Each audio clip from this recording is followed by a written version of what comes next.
কি করে? কি এনেছে আমার? আরে বাবা আর মা বাড়ি এসছে, আমার জন্য নাকি কি এনেছে, দাঁড়াও দেখি কি কি যে এনেছে, আমি তো খুব অবাক। দেখি কি এনেছে। ও আমি ভাবলাম খাবার জিনিস বানায়। ঝুলঝাড়া তো, হ্যাঁ আবার এটাকে কমিয়ে দেবা, ফোল্ডিং এটা। বাহ ভালো জিনিস তো।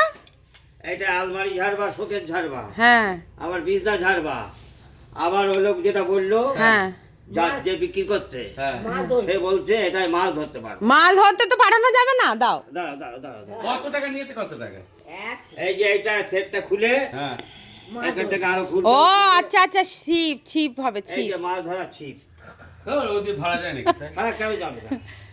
আরো বছর লোক বিক্রি হয়। হ্যাঁ খেতে পারছি। না এটা ভালো বলেছে, ওই যে আলমারি পরিষ্কার করা যাবে ঝুল ঝাড়া, কিন্তু ঝুল ঝাড়লে আর ওইসব পরিষ্কার করা যায় না। টিকবে না। আরে ঘরে কোনায় টোনায় যেখানে হাত যায় না, ওই সব জায়গায় ঝাড়তে পারবা। এগুলো শৌখিন, এগুলো আলমারি টালমারি ঝাড়ে। এই দেখো ঝুল ঝাড়া যায় না। ঝুল ঝাড়া যাবে না। ঝুল ঝাড়া গেলে আবার আলমারি কাচ মাছ ঝাড়া যাবে না। ভালো জিনিস, এমনি খারাপ। হ্যাঁ সুন্দর জিনিস, পছন্দ হয়েছে।